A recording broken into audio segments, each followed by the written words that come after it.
Hey, Margie here. Unfortunately, too many people have vision loss from macular degeneration, cataracts, or glaucoma. But the good news is there's so much that can be done to prevent these conditions, and most of us are not aware of them. And that's why I'm really thrilled about our special guest today, Dr. Rani Banik. And Dr. Rani is a board certified integrative neuro-ophthalmologist. She focuses on the root cause of eye diseases and uses strategies based on nutrition, botanicals, lifestyle modification, and supplements. Dr. Rani is the author of two best selling books, Beyond Carrots, Best Foods for Eye Health A to Z, and Dr. Rani's Visionary Kitchen. She is also the founder of the upcoming Eye Health Summit, and that's going to be happening during the first week of May 2025. So this interview is just packed with so many tips and tools that you can easily put into your life that will make a big difference in your eye health. So stay tuned. Welcome, Dr. Rani. I am so happy to be here with you. And this topic is so important. So I'm really excited that you're joining me and really teaching everyone what can be done, because so much can be that most of us aren't aware of. Yeah, absolutely. And thank you again, Margie, for having me back on your show. I'm so excited to be here and share more information about vision health. It's so important having a grandmother who actually went blind. And, it's just so sad that to just see someone lose that ability. And, I just don't want that to happen to anyone. So I'm just, really committed to any information I hear. And you have so much to spreading that, because there are things that can be done. And truly, most of us aren't aware of it. So I'm really excited. And let's just get started well, you know what, Dr. Rani, before we even get started, tell people a little bit about your backstory. How, as a conventional physician and ophthalmologist, got into the work you do. That's a little different than just going to the regular ophthalmologist. Sure. I love to share this story, and I hope that it inspires some people as well. So I spent most of the initial part of my career in academics, practicing ophthalmology and neuro-ophthalmology, which is my specialty. So all the connections between the brain and the eyes. And I thought that that's the way I would continue practicing until I retired. But then I developed a health issue.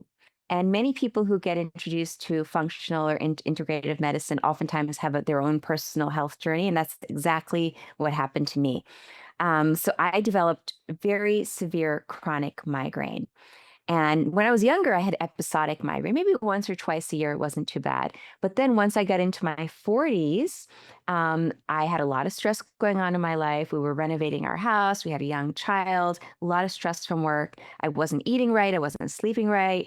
It all kind of came together, and I developed daily headaches. Like every single day, I'd wake up with a headache, go to bed with a headache. And if you've ever had a migraine, you know it is not fun. And going through a day with migraine. But basically, I tried all the conventional treatments. Nothing worked. I know I tried medication after medication. Nothing worked.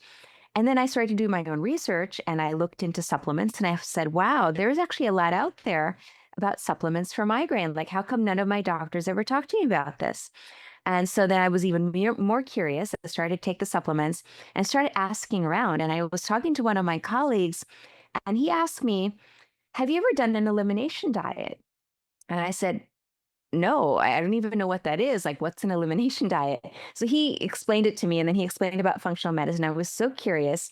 He said, oh, you should go to this conference, learn more about it. Maybe you have a mitochondrial problem. Maybe you're not metabolizing energy properly or efficiently, and that's why you're getting migraines. So I went to the conference, and I fell in love with functional medicine, and I ended up getting certified in it.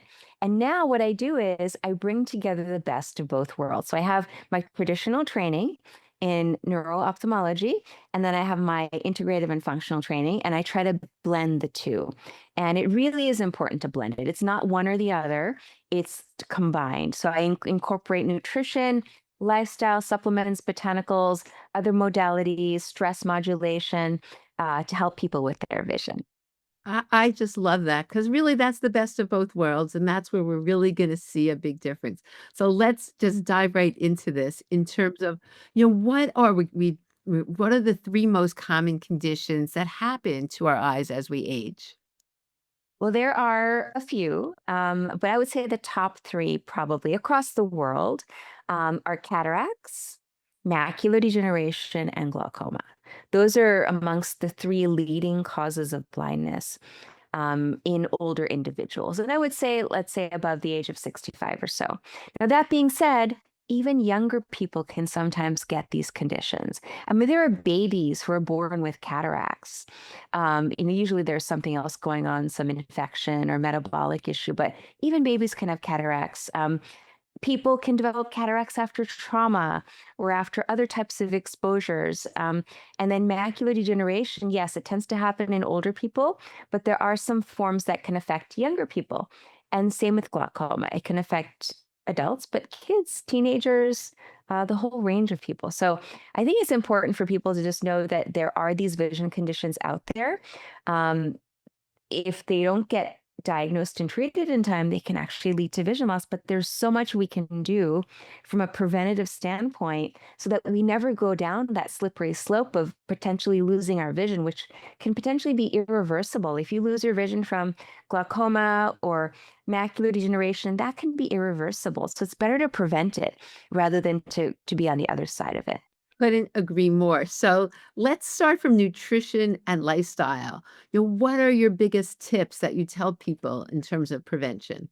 Yeah, so is a kind of like an overview of eye health.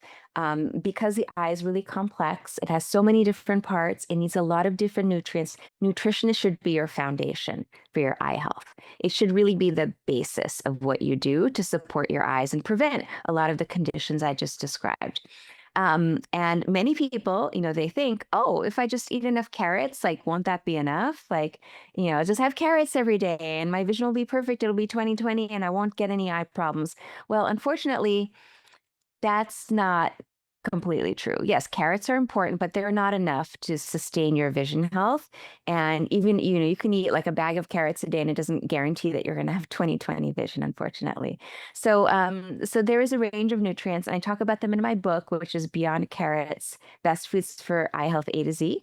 But I will talk about a little bit more specifically about these conditions that I mentioned. So for macular degeneration, when it comes to nutrition, we need these two nutrients, lutein and zeaxanthin. And many people may never have heard of them before, but they're like cousins to beta carotene, cousins to vitamin A. And what they do is they protect the retina. So our bodies can't make these nutrients. We need to get them from diet or from a supplement. And when we take them, when we ingest them, they get deposited into the retina, into the macula, which is the center of our vision. And they act like, literally, they act like shields. And they shield against damage from UV light, from blue light, other types of oxidative stress. And they basically neutralize oxidative damage, which is phenomenal that, our eyes have developed this way, that they've evolved this way to take a nutrient, place it exactly where it needs to be, and to protect it from the inside out. So instead of wearing blue blocking glasses, get lots of foods in your diet that are rich in lutein and zeaxanthin.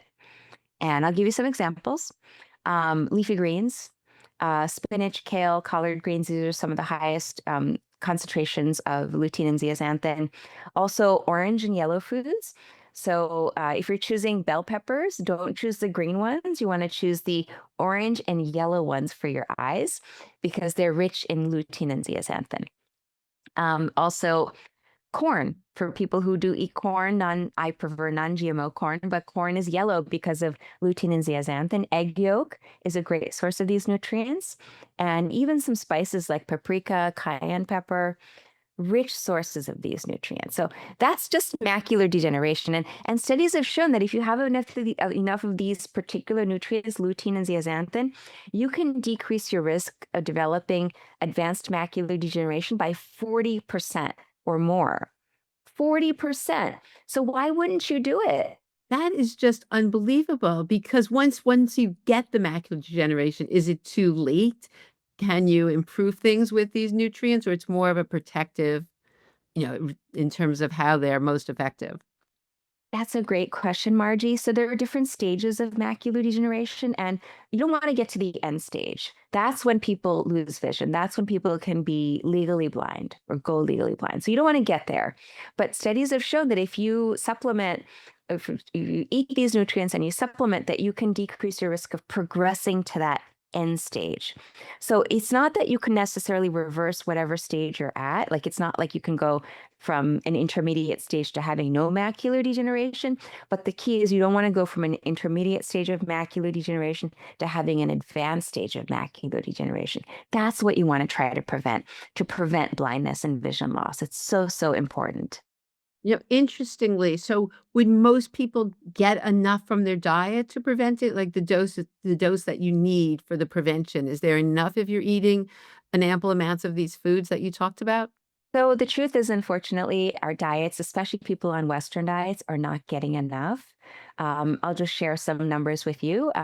So for lutein, we should be getting about 6.5 to 10 milligrams a day. And most people get less than, I don't know, 2 milligrams a day or so. So we're significantly deficient in lutein. And zeaxanthin, which is also the other nutrient that's important for our eyes, we need about 1 to 2 milligrams a day. Most people are getting way less than 1 milligram a day. So increase your intake of these foods, fruits and vegetables, mainly vegetables, but vegetables and fruits. I tell my patients to strive for 3 to 5 cups a day, which can initially be like a little overwhelming, but it's doable. I love green smoothies. It's a very simple way to get this nutrition, but there's lots of other ways to do it. And you can fortify your eyes. And if you feel like you're not getting enough, take a supplement. I really strongly recommend for actually almost everyone to take an eye supplement these days because we're on screen so much and that taxes our eyes even more. It creates more oxidative stress. So we do really need to shield our eyes from light, especially like blue light, UV light. And these nutrients are the best way to do it. So include them in your diet, but also take a supplement, an eye health supplement. Now it's interesting because you'll see, let's say you're taking a multivitamin, you'll see these ingredients in. Oftentimes, is it not the right dose? Is it just too low a dose to be effective? I would look for at least 10 milligrams in there. The optimal range, depending on the supplement brand, is 10 to 20 milligrams of lutein. But again, look at the label. Like I have my supplement line, I have 20 milligrams in there. And I probably wouldn't go above 20 because, well, there's still some buffer, but like toxicity begins at about 40 milligrams a day. So you want to definitely don't go that high. You want to stay like 10 to 20 is a good range. And will these eye health supplements have both nutrients in them? Not all. So you have to look at the label. So what you were mentioning earlier, like the multi, Yeah. um, most multis will have just lutein, but they don't have the zeaxanthin. But the zeaxanthin may be the more important one. So look for one that has like the combination. And there's actually a particular ingredient brand that I like because it has a combination of these. It's called Lutamax 2020. And I have like no proprietary interest in this, but you just look at the label and you're going to look for Lutamax 2020. That's what I have in my supplement because I trust this. They have so much science behind their combination of their nutrients. And a lot of the eye health supplements on the market will have this Lutamax 2020 as their ingredient. Can you just spell that so everybody hears that? Sure, it's LUTEMAX and 2020, like Vision 2020. Oh, that's great. And what about, so we talked about macular degeneration. What about the other conditions? Is it the same two supplements, or are there other things we want to add as well? There's a few other things. So we know for cataracts. So cataracts are when the lens inside the eye becomes opacified. It happens as we get older. It's because of oxidative stress. So we know that antioxidants are really important. And the studies of it's really hard to do population studies on cataracts because eventually everybody gets them and everyone's diet is variable in their genetics and their lifestyle. So it's really hard to do these types of nutrition studies. But we know that people who do eat a diet richer in fruits and vegetables, at least like 2 to 3 servings a day of fruits and veggies, colorful fruits and veggies that are rich in antioxidants, will have a decreased risk of cataract. We do know that. And there's some early work looking at the same nutrients like lutein and zeaxanthin for cataracts and glaucoma as well. But the research isn't quite there yet. So we're still waiting for like larger data sets. It's so exciting. I just don't understand why everybody doesn't know about this because your vision is so important for your quality of life and even for your bones. We don't, if we lose our vision, we lose our balance. I mean, there's such a correlation that it's just unfortunate. It's not one of the first things. Oh, let's check your diet and make sure what are your supplements. Yeah, it's Yeah. And I'll tell you that, these nutrients I'm talking about, they're not just good for your eyes, they're going to benefit your whole body health as well. So we know that, lutein, zeaxanthin, they're great for your brain health. There's lots of studies looking at cognition and these nutrients, and they can help to slow cognitive decline. There's work done in skin health. So we know that they can help improve skin, kind of an anti-aging protective effect on the skin. And yeah, and I think we're just at the tip of the iceberg when it comes to like all the multiple benefits of some of these supplements or nutrients, I should say, because they are such potent antioxidants.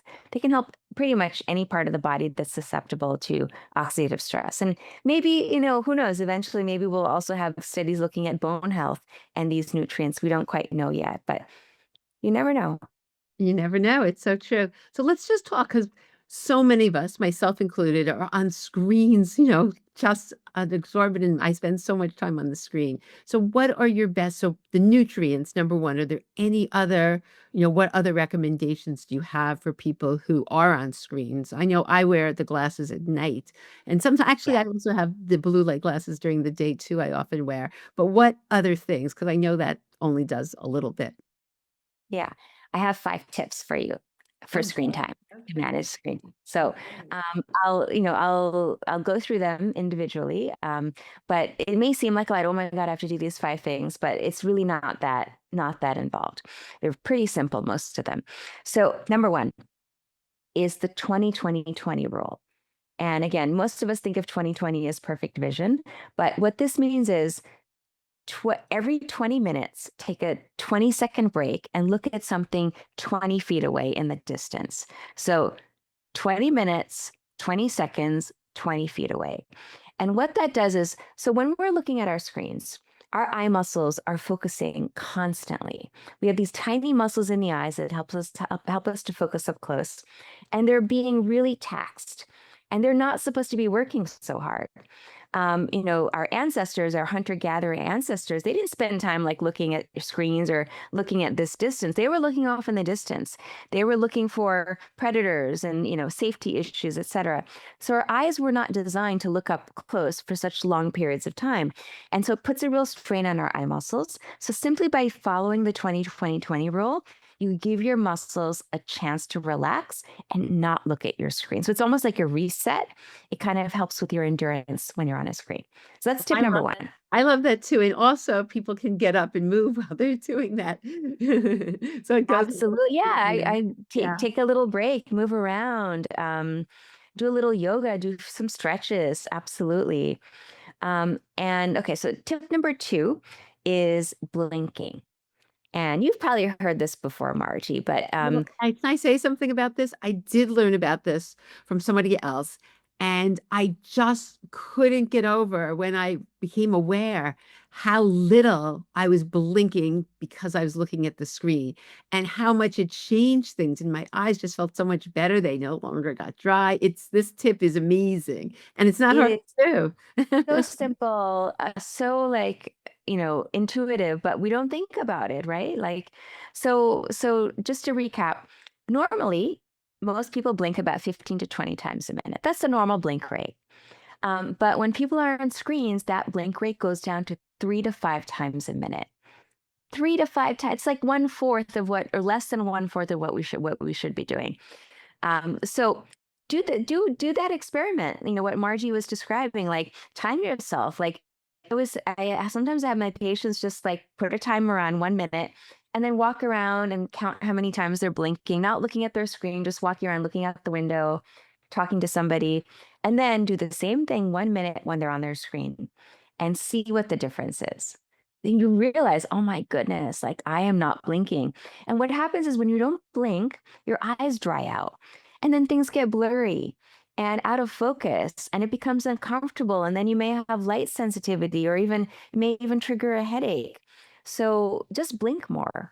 And I love not just blinking, but sometimes doing a little bit of a forceful blink because that gets the whole tear system flowing. We have our tear glands up here under our bones in your upper socket. And then they produce tears. And then we have oils in our eyelids that get secreted when you blink really forcefully. So do a couple of forceful blinks. And you'll see, like, if you make that a habit, your eyes will just feel so much better when you're on a screen. Okay, So loving these. simple, Easy to do. Both of these are very easy, Dr. Rani. We can all do these. so easy, so easy. Okay, tip number 3. This goes back to the blue blocking glasses you were talking about earlier. So there's blue light that comes from our screens. There's also a lot of blue light that comes from the sun, but the blue light from our screens can be bothersome. It can lead to eye strain and fatigue and light sensitivity.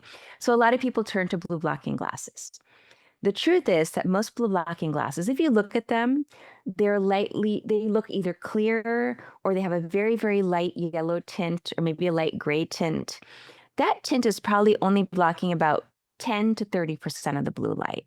So really not much of it at all. And the studies that have been done with blue blocking glasses actually show that they really had no benefit, zero benefit for eye strain, zero. And I think it has to do with the fact that the glasses are such lightly tinted. Now, I'd be curious to know if they repeated the studies using deeper pigmented glasses, like their red glasses or deep orange or amber. Those probably block about 98 to 99% of the blue light. So probably those would be more effective at eye strain and eye fatigue. But we don't know because the studies weren't done using those glasses. And the vast majority of people have those glasses, right? They have like the lighter tinted glasses. So instead of buying blue blockers, please do not waste your money on blue blockers unless you have a lot of trouble sleeping and you're using them for sleep. That's a different story. But if you're using them for your eyes, don't buy them. Instead, there's different settings on your phone to reduce the blue light or eliminate the blue light, or there's an app that you can purchase like a software app that will take out the blue light. And also it has a setting where you can sync it to where you are. So basically the app knows when the sun is rising and when the sun is setting in your geography. And so it'll adjust the blue light coming from your screen based off of the natural sunlight cycle. So it basically follows your circadian rhythm. So that is something really useful. It's called iristech.co. So iristech.co is the app. I think Is that for it's very both screens? inexpensive. And you can get it for the phone and your actual computer as You well. can put it on any device except a TV monitor. Oh, that's amazing. I will have to get this. That sounds great. Okay, keep Yeah. going. These are Yeah. So wonderful. do that instead of the blue blocking glasses. Okay. Next, tip number 4 is get outside. And you may think, oh, it's because, if I'm outside, I'm probably not on my screen as much. That's not really it. It's more so we know from studies done in kids that when school children spend more time outdoors, they have a lower risk of myopia. And myopia is nearsightedness, which is becoming an epidemic in today's world. This is a crazy number, but by the time we reach 2050, the year 2050, 50% of the world's population will be myopic. 50% Want to just is, explain what that is in case people don't know what that means? yeah, so myopia is again nearsightedness, which means that you can see things okay up close, but distance is very, very blurry. So meaning you're nearsighted, like near sight is clear versus distance is not clear. And so glass is correct for that at distance. And with the studies that were done, so the whole what we think is going on is our whole society is shifted to being here all the time for hours and hours and hours a day. And your kids too, like we're looking here all the time. And again, our ancestors didn't used to do that. But when we're focusing so much up close, muscles are constricting, they're working really hard, your eye will actually elongate. It'll get bigger, longer. And that is what myopia is when the eye is too long. And so this is especially important for kids who are vulnerable to myopia progression, even up until one's early adulthood years, like even up until one's 20s, you can potentially have worsening myopia. So, again, the studies have shown kids who go outside have less myopia progression. And there are actually now parts of the world where they've made it mandatory for kids to go out during the school day and spend 2 hours a day outside. Hey, Margie here. As a physical therapist, I know firsthand how important exercise is for our bones, overall health, and happiness.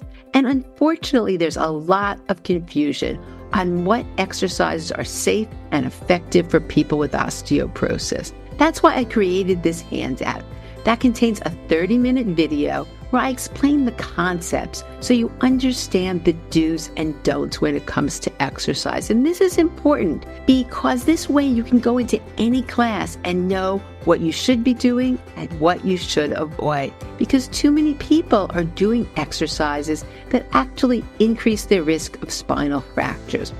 I also included videos of me demonstrating effective balance, posture, and weight-bearing exercises you can put into your day right away. So all you need to do to access this handout, it's free, is go to tinyurl.com/osteoporosis exercises. So it's tinyurl.com, again, /osteoporosis exercises, or you can click the link in the show notes. Now back to the show. Oh, what a wonderful thing. Wow. Yeah. And it hasn't quite gotten to the US yet, but hopefully, in the future, there will be some schools who adopt this policy. But it's great for adults too. Get out there, get some sunshine, set your circadian rhythm, get some vitamin D, get off the screen. And then the last thing is nutrition, which we talked about earlier. So I'm just going to recap those two nutrients, lutein, zeaxanthin. There are natural blue blockers. There are natural sunglasses. They protect against blue light, against UV light. So get enough of those in your diet to protect your eyes. Also, you can do omega-3 fatty acids.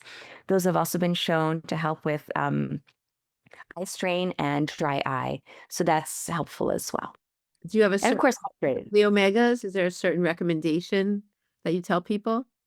To do high doses. Okay. High doses, yeah, especially EPA, like at least 2,000 milligrams, high doses.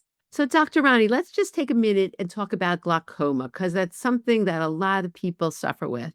What are your best suggestions for those people? Yeah, so glaucoma, first of all, for people who aren't familiar, it's a disease of the optic nerve where the optic nerve gets damaged, and that's the nerve that connects the eye to the brain. So if that connection's not there, there's a possibility of losing vision, and people usually lose their side vision or their peripheral vision. So what can we do to support glaucoma? Well, usually glaucoma is associated with high eye pressure. So we have blood pressure, there's brain pressure, there's eye pressure. It's actually a test that your doctor will do in the office. It's like a vital sign for our eyes to check the eye pressure. But basically, you want to keep the eye pressure low in glaucoma. You don't want it to be too high. You want to keep it as low as possible to protect the optic nerve. And yes, there are medications, there are drops, there are pills, there are surgeries, there are lasers that can be done to keep the eye pressure down.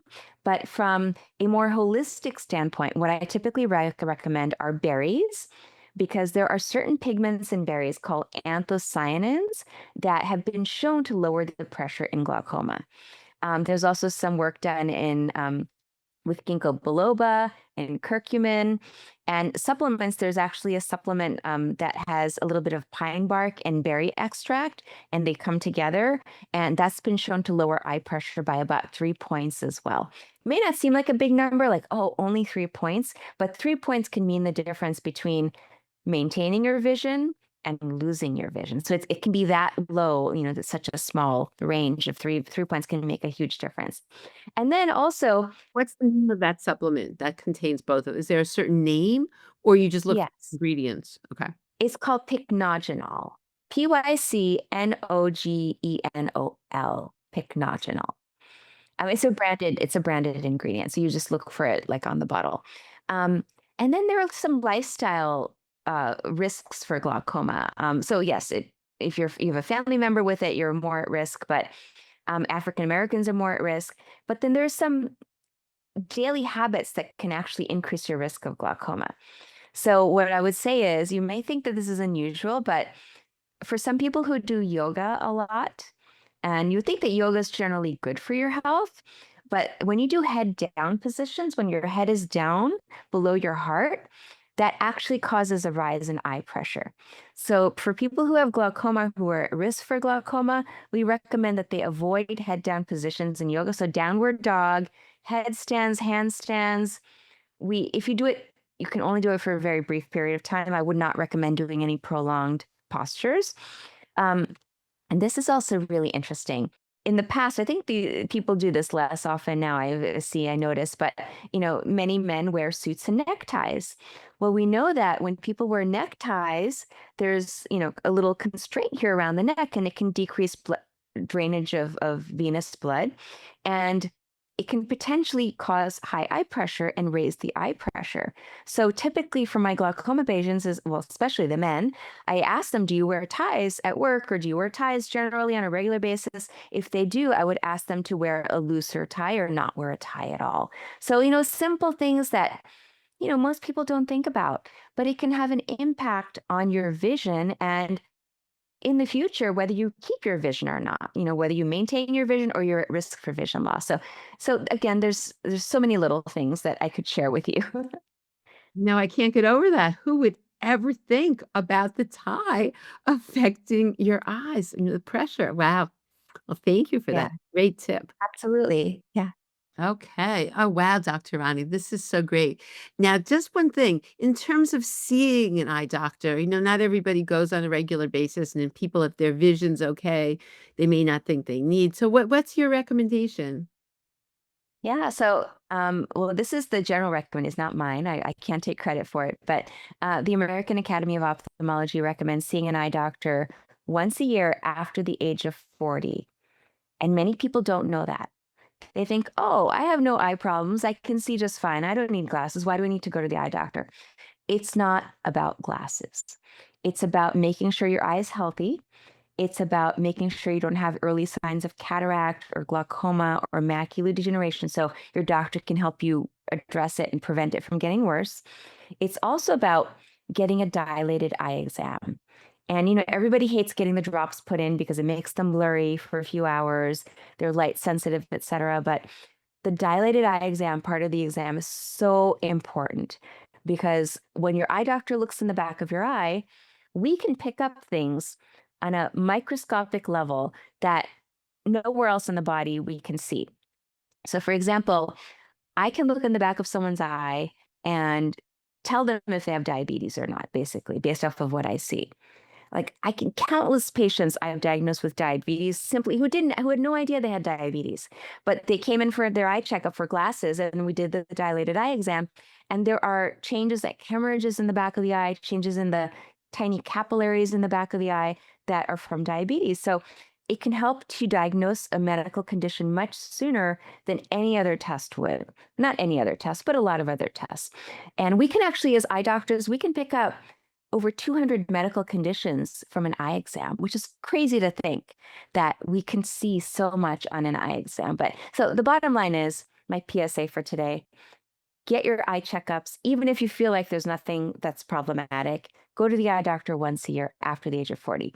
Before that, if you have an eye problem, go when you're a child. By the age of 5, most kids should have their first eye exam. But then after that, it just depends on, the pediatrician usually does a check in the office to see, how vision is. But yeah, so important. Oh, so important, and I don't think most of us know that actually, that it's just as important to see, the ophthalmologist and the eye doctor, once a year after 40. Wow, so helpful. Yeah.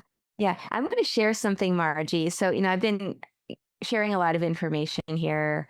It's a lot to take in, I know. And even when you go to the eye doctor, you get maybe like 10 to 15 minutes, like face to face time with your eye doctor. That's about it, right? Because it's a busy office usually. It's kind of people coming and going. You don't really get to ask all the questions and get all the answers. But there is a way to do that, where I'm hosting the Eye Health Summit, which is the first ever online conference dedicated to eye health. So people can join that and they can learn from we have 36 experts, including yourself, on the summit. So there's a lot people can learn, and they can join, and it's free. So it's a great resource. We basically, everything I've talked about today, it's all covered in the summit. So if you wanted to do a deep dive on nutrition, I gave a talk on nutrition.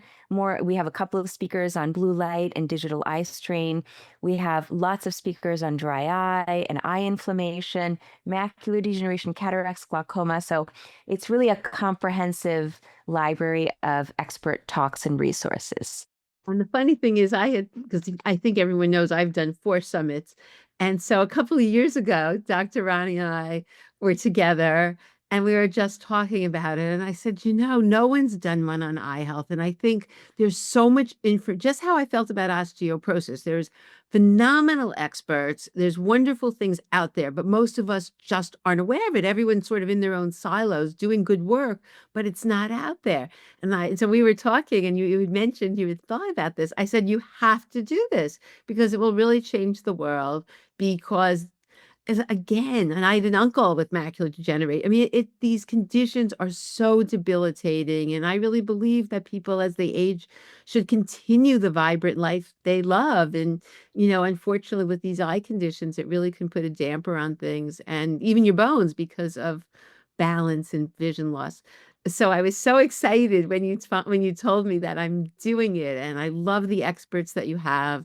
You have amazing people on this, and I just think, this information is only going to enhance your life. Yeah, so my talk was fun. We talked about posture and ergonomics, really, and how Mhm. that affects the eye and what people Yeah. can do with their workspace and different things, because that's what I see, from my viewpoint as a physical therapist, where the neck is tight and it's affecting the eye. And most people, don't think, oh, wait, I can just do some neck exercise. I can just do some exercises. But I just am so excited about this summit. Are there any other special talks that you want to just mention that people, because Oh, absolutely. But I really want to, I'm so grateful to you, Margie, for encouraging me to do this summit. I would not have taken this on had it not been for that one conversation, I think, a couple of years back. So again, thank you for your inspiration. I know you've done some amazing summits yourself, and you've helped so many, like tens of thousands of people. So I hope I can do the same with the oh, iHealth Summit. But so, but it is funny for people listening.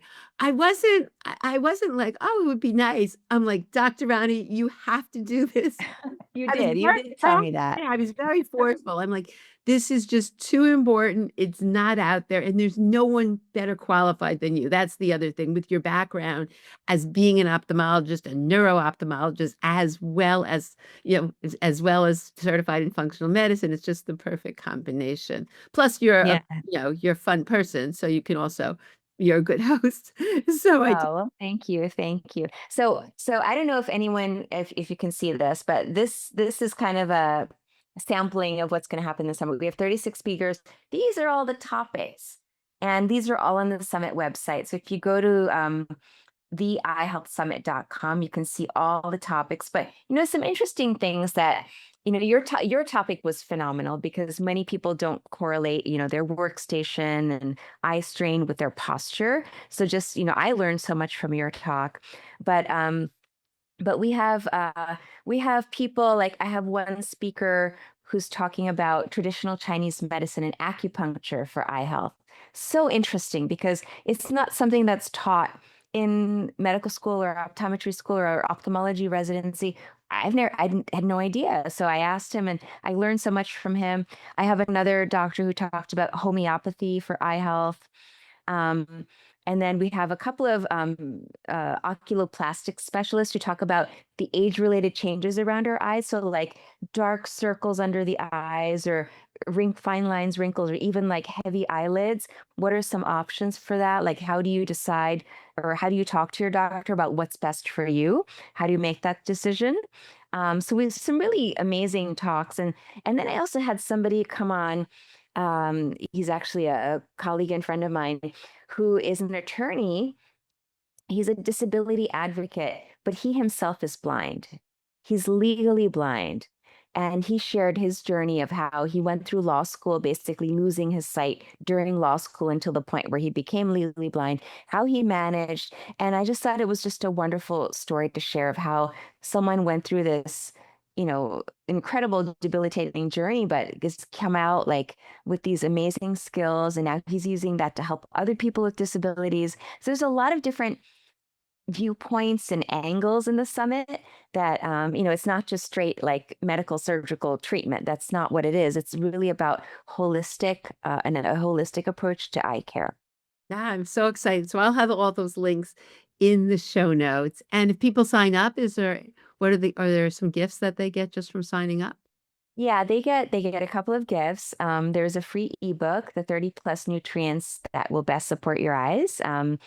And then they get that. And then there is a VIP package. And in the VIP package, you get a lot of great things. So in addition to the expert talks every day, I'm doing master classes. So the first master class is free, it's for everybody. But then the VIP master classes are very unique. And there's one entire session devoted to eye exercises. And I know a lot of people are curious about them, like eye yoga and palming. And we talked a little bit about blinking, which is a very basic eye exercise. But I go through like which eye exercises are best for which types of conditions or which types of symptoms. Because it's not all like one size fits all. It's basically, it has to be tailored to the complaint or what the problem is. So I think that's going to be useful. And also, so the interviews are pre-recorded, but then every day we're going to have a live Q&A session. And I've invited some of the speakers and other experts to come as panelists. So you get to hear from the experts. You can submit your questions ahead of time and get them answered. We can't provide personal medical advice, but we can give you kind of a general guideline of, what to do or what things we may want to explore. But it's a hybrid event. That's what I'm trying to say, is that we have the pre-recorded sessions and we have the live sessions. And we do really hope it's an enjoyable experience because we're adding some gamification, which means that when you participate in the summit, you do different activities. Let's say you watch an interview, you fill out the survey, etc. You get points. Or you ask a question, you contribute to the community group, you get points. And the more points you get, you can qualify to win certain prizes. And we have some great prizes that we'll reveal soon, but it's going to be a fun experience. And I want it to be really interactive. Then people can learn, but also enjoy and really feel like they're supported by a community. Oh, this sounds so great. I can't wait to listen to all the speakers. So for people, if the summit's over, because a lot of people are listening to this, and if it's before the summit, absolutely check it out. I just think there's so much valuable information. But if it's beyond the summit, what's the best way to get in touch with you? And should people go to your website? What do you recommend? If because you have all sorts of programs on a regular basis. This is just an extra special major major summit, major. Yes. Yeah. So my website is the best resource. So it's my name, which is drranibanik.com. So DRRANIBANIK.com. And there you can find my books. I have my first book, Beyond Carrots, and then I have two cookbooks that are companions.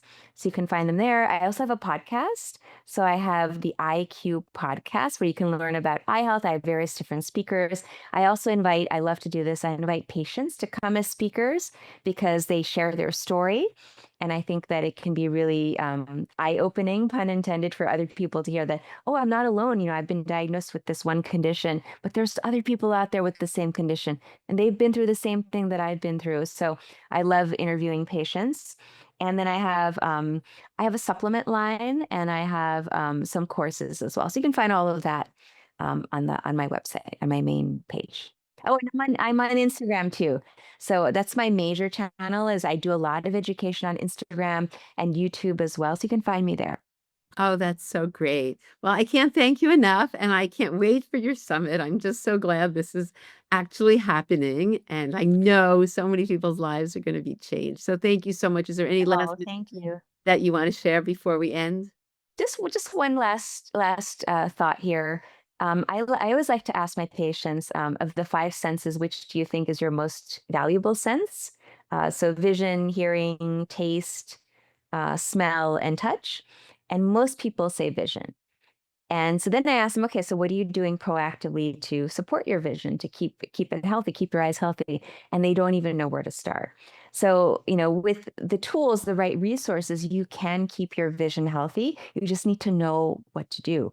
And you need to be empowered with that knowledge. And that's really my goal, is to share, not just with the summit, but just in general, valuable information that, little things people can do to keep their eyes healthy, because we only have two of them. They need to last us a lifetime, so we can live vibrant lives, so we can be safe and not be susceptible to falls, so we can continue to drive and read and see faces. That's really what it's all about. It's about maintaining that high quality of life. Well, what a great way to end, and there's so much hope and so much you can do, and that's what I really love about this and the work you do. So thank you so much for being here. It's always a pleasure, and I'm excited for your summit. Thank you so much, Margie. Wow, Dr. Rani gave us some fabulous tips that I know will make a big difference for our eyes. There are certain ones that I'm going to implement right away. I am so excited about her summit, and all you need to do is go to tiny URL, so tinyurl.com/I Health Summit. And I'll have the link in the show notes. And I just think she has fabulous speakers, and our eyes are so important. So anything we can do is just going to be a win-win so that we can live the vibrant, active life that we all deserve. And I just thank you so much for tuning in. If you enjoyed this episode, please share it with anyone you think can benefit. And also subscribe so more people learn about this podcast. So thanks again, and I look forward to seeing you on the next episode.